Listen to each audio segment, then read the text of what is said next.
अस्सलाम वालेकुम जी। उम्मीद है आप तमाम स्टूडेंट्स खैरियत से होंगे। मेरा नाम मोहम्मद उमर खान है और आप देख रहे हैं लर्न अप पाकिस्तान। आज के इस लेक्चर में हम डिस्कस करने वाले हैं पास्ट पेपर क्वेश्चंस को, और ये पास्ट पेपर क्वेश्चंस जो हैं ये रिलेट करते हैं पाकिस्तान स्टडीज़ के सब्जेक्ट से। इससे पहले हम 3 लेक्चर्स आप तमाम स्टूडेंट्स के साथ शेयर कर चुके हैं और ये लेक्चर नंबर 4 है। तो अगर आप एक ऐसे कैंडिडेट हैं जो किसी भी 1 पेपर एग्जाम के लिए अपने आप को प्रिपेयर कर रहे हैं या स्क्रीनिंग टेस्ट के लिए प्रिपेयर कर रहे हैं, आप तमाम लोगों को ये क्वेश्चन फैसिलिटेट करेंगे और ये वीडियो लेक्चर सीरीज जो है वो आपकी प्रिपरेशन में आपको असिस्ट करेगी।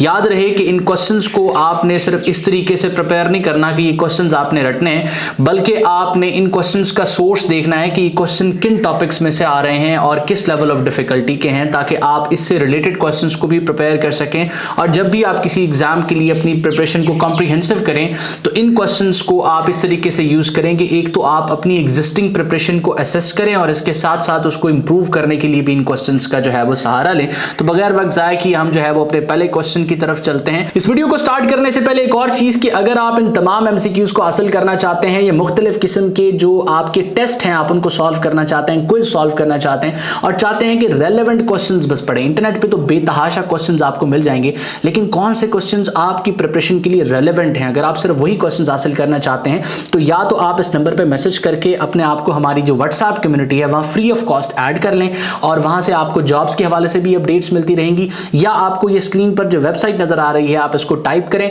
और यहाँ एमसीक्यूज के सेक्शन में जाके तमाम के तमाम सब्जेक्ट्स के हवाले से एमसीक्यूज और क्विज वगैरह हासिल करें। मजीद आप जो है वो डिस्क्रिप्शन में मौजूद लिंक्स को भी यूज कर सकते हैं और अपने आप को व्हाट्सएप पे भी जो है वो लेके आ सकते हैं या इस वेबसाइट पर भी पहुंच सकते हैं।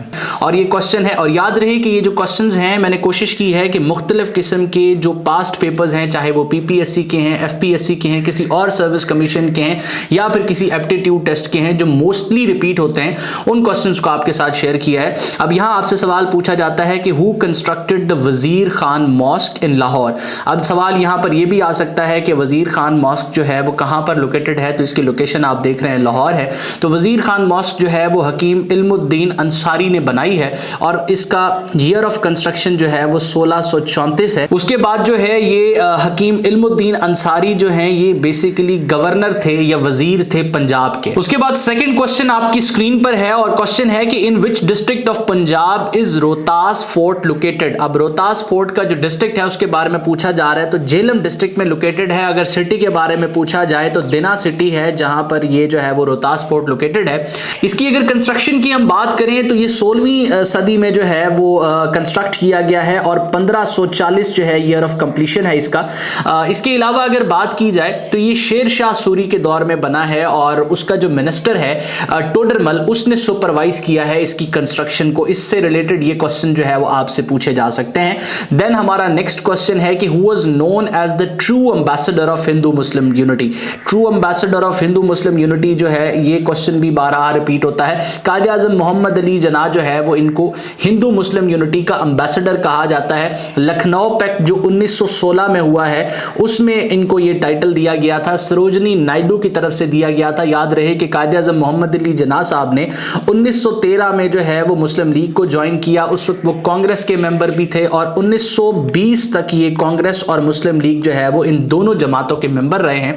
तो इनका कलीदी किरदार रहा है मुसलमानों और हिंदुओं में, ये स्पेसिफिक ये जो टेन्योर है इसमें कि इनके अंदर जो है वो यूनिटी क्रिएट की जाए। इसी वजह से इनको true ambassador of Hindu Muslim unity Sarojini Naidu ने जो है वो कहा था। उसके बाद नेक्स्ट क्वेश्चन आपकी स्क्रीन पर है कि who give the title of Mahatma to Mohandas Karamchand Gandhi. अब मोहनदास करमचंद गांधी ये ओरिजिनल नेम है, तो महात्मा गांधी इनको कहा जाता है। ये जो महात्मा का टाइटल है ये किसकी तरफ से दिया गया है, तो इसका दुरुस्त जवाब जो है वो ये है कि रविंद्रनाथ टैगोर की तरफ से ये जो है वो टाइटल दिया गया महात्मा का, और ये 1915 में दिया गया था। 1915 में इन्होंने एक लेटर लिखा था जिसमें इनको महात्मा के जो है वो टाइटल से मुखातब किया था और तब से ये नाम फेमस है। और ये टाइटल जो है अगर आपसे पूछा जाता है तो ये दिया गया है रविंद्रनाथ टैगोर की तरफ से। उसके बाद नेक्स्ट क्वेश्चन आपकी स्क्रीन पर है, the Indus water treaty was signed in Karachi. अब ये इंडस वाटर ट्रीटी जो है इसको ब्रोकर किया था वर्ल्ड बैंक ने और ये 1960 में हुई है। ठीक है, ये इससे कनेक्टेड क्वेश्चंस हैं। अब इसमें वो पूछता है कि रिप्रेजेंटेशन, क्योंकि ये इंडिया और पाकिस्तान के दरमियान हुई है तो दोनों ममालिक को कौन रिप्रेजेंट कर रहा है। अब आप देखें कि 1960 में इसको पाकिस्तान की तरफ से अयूब खान रिप्रेजेंट कर रहे हैं इस ट्रीटी में। पाकिस्तान को अयूब खान रिप्रेजेंट कर रहे हैं और जवाहरलाल नेहरू जो है ये इंडिया को रिप्रेजेंट कर रहे हैं और इस ट्रीटी को ब्रोकर किया है वर्ल्ड बैंक ने। इसके अलावा आपसे इस तरीके से भी पूछा जा सकता है कि इंडस वाटर ट्रीटी की जगह पे आपसे सिंध तास मुआहिदा पूछ लिया जाए तो दोनों सूरतों में बात एक ही है। उसके बाद नेक्स्ट क्वेश्चन आपकी स्क्रीन पर है कि who led the Cripps mission to India in 1942। अब क्रिप्स मिशन एक कीवर्ड है जिससे रिलेटेड क्वेश्चन पूछे जा सकते हैं। इसके बैकग्राउंड को अगर आप समझें तो बैकग्राउंड इसका कुछ इस तरह से है कि 1942 एक ऐसा वक्त है जब वर्ल्ड वॉर 2 चल रही है और आप जानते हैं कि जो बरसगीर पाको हिंद है ये बेसिकली ब्रिटेन की कॉलोनी था। तो जापान की तरफ से मुख्तलिफ किस्म की जो कॉलोनियल स्टेट्स थी, जो ब्रिटेन की कॉलोनीज थी, उनको इन्वेड किया जा रहा था। तो अब यहाँ पर और वो मोस्टली उन्हीं कॉलोनीज को इन्वेड कर रहे थे जहां पर जो कॉलोनियल स्टेट है उसकी तरफ जो है वो वहां के लोगों की बगावत थी। अब क्योंकि बरसगीर पाको हिंद उस वक्त जो है वो इसको सोने की चिड़िया कहा जाता था और इसमें भी जो है वो बगावत पाई जा रही थी, मुख्तलिफ एक्टिविटीज, पॉलिटिकल एक्टिविटीज, मूवमेंट्स चल रही थी और उरूज पर थी।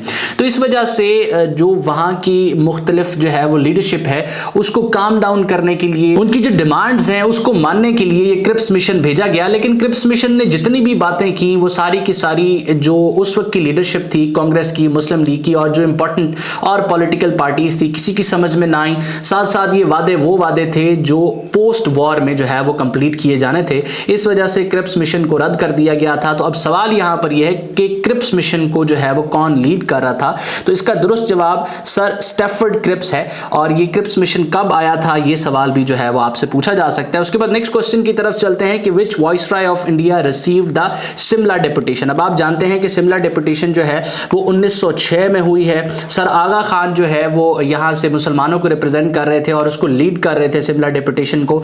लॉर्ड मिंटो जो है उस वक्त वाइसराय थे और इन्होंने रिसीव किया था। और ये जो शिमला डेपुटेशन थी इसमें मुसलमानों की डिमांड ये थी कि इनको सेपरेट इलेक्टोरेट दिया जाए और इस सेपरेट इलेक्टोरेट की डिमांड को माना गया था मिंटो मॉर्ले रिफॉर्म्स 1909 में।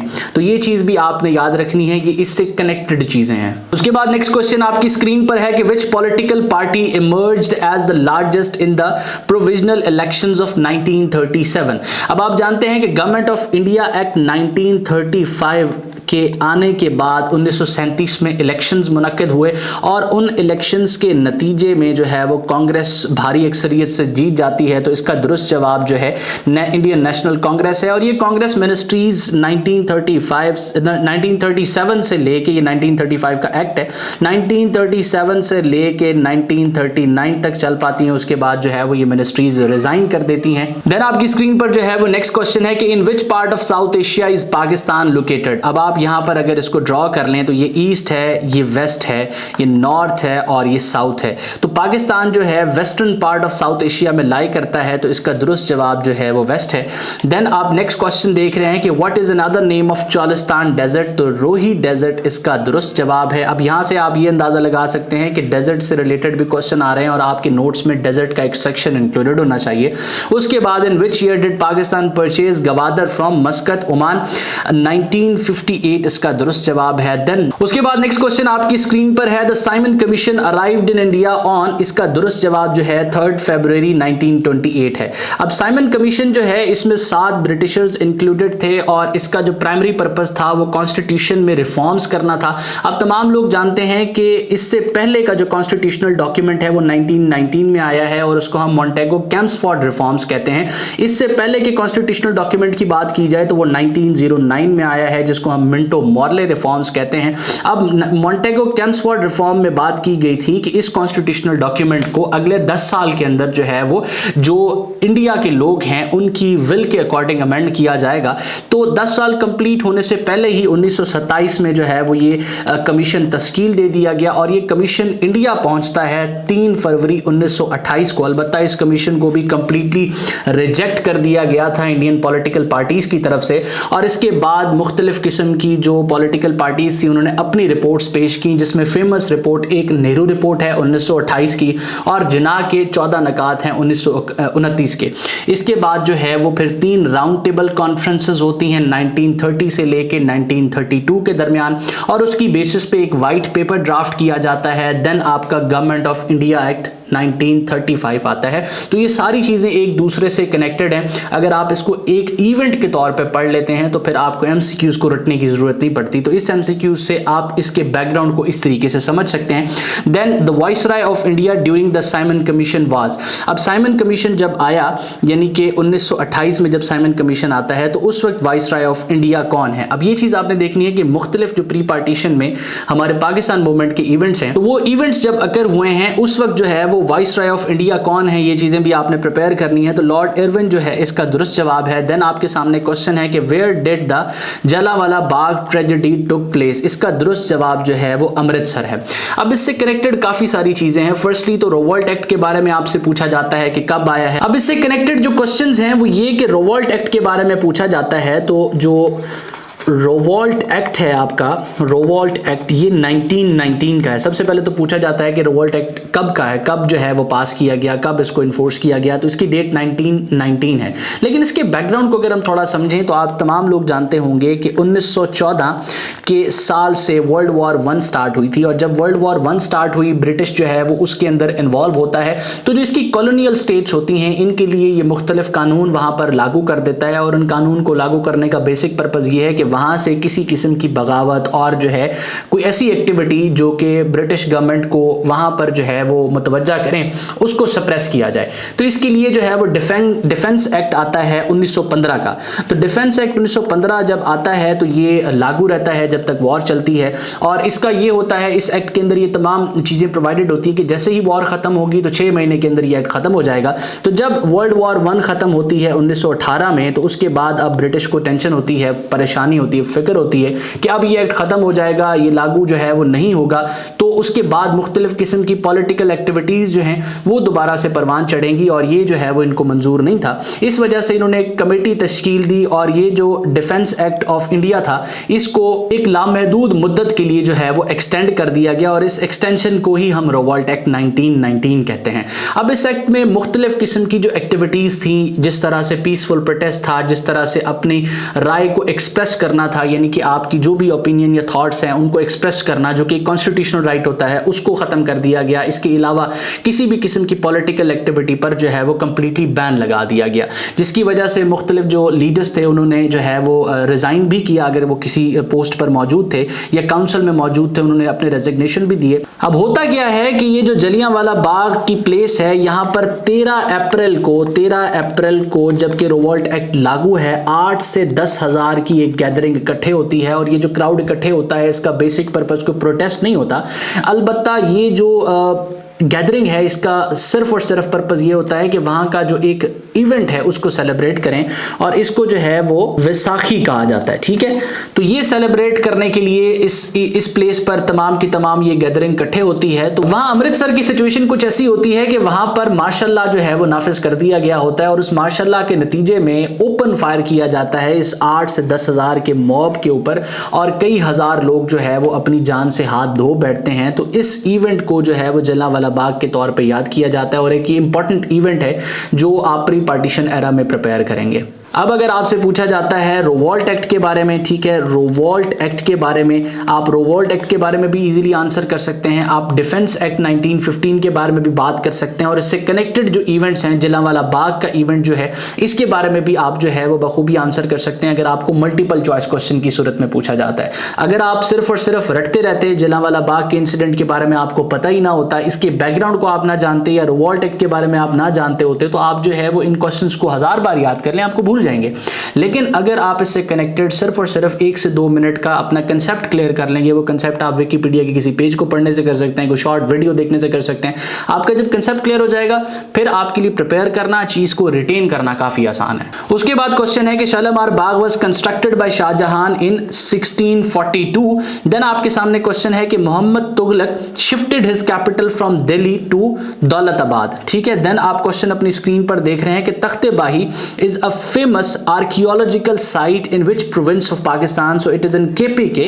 Then आपके सामने क्वेश्चन है, the archaeological site Kot DG is located near the city of Khairpur. अब ये चीज़ आपने देखनी है कि जो मुख्तलिफ आर्कियोलॉजिकल साइट्स हैं उनके हवाले से आपका पूरा जो है वो एक नोट्स में सेक्शन होना चाहिए जिसमें ये सारी की सारी और इनकी लोकेशन आप जो है वो मेंशन करें। Then the Tughlaq dynasty was founded in India in 1320। उसके बाद अगर हम बात करें who was the first emperor of Tughlaq dynasty, तो गयासुद्दीन तुगलक जो है फर्स्ट एम्परर हैं। देन आप क्वेश्चन देख रहे हैं who was the first to raise the slogan इनकलाब जिंदाबाद। अब ये नारा आपने बहुत बार सुना होगा, तो मौलाना हसरत मोहानी जो है वो पर्सन थे जिन्होंने पहली बार इस नारे को रेज किया था। और इनका ओरिजिनल नेम क्या था ये आपने सर्च करना है, इनका ओरिजिनल नेम फिर आपने कमेंट सेक्शन में मुझे बताना है।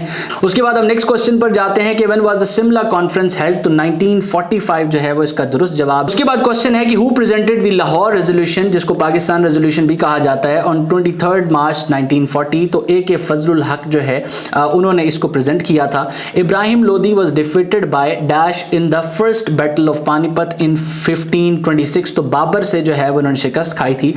The boundary commission was headed by sir Cyril Radcliffe. Then जो क्वेश्चन है वो दिल्ली प्रपोजल का है। दिल्ली प्रपोजल की डेट के बारे में पूछा जा रहा है, तो 1927 को दिल्ली प्रपोजल आया। उसके बाद नेहरू रिपोर्ट थी 1928 की, जना के जो है वो 14 नकात थे 1929 के। तो ये आपका लेक्चर था जिसमें हमने जो है वो मोस्ट इंपॉर्टेंट क्वेश्चन को और मोस्ट रिपीटेड क्वेश्चंस को डिस्कस किया। और मेरी कोशिश थी कि सिर्फ और सिर्फ MCQs को आपको पढ़ के ना सुनाया जाए, बल्कि जिन टॉपिक से ये MCQ सोर्स किए जा रहे हैं उसकी जो बैकग्राउंड इन्फॉर्मेशन है वो भी आपको प्रोवाइड की जाए। मैं उम्मीद करता हूँ इसमें मैं कामयाब रहा हूँ। अपना बहुत सारा ख्याल रखें। किसी भी सवाल या कन्फ्यूजन की सूरत में आप स्क्रीन पर मौजूद WhatsApp नंबर को इस्तेमाल कर सकते हैं।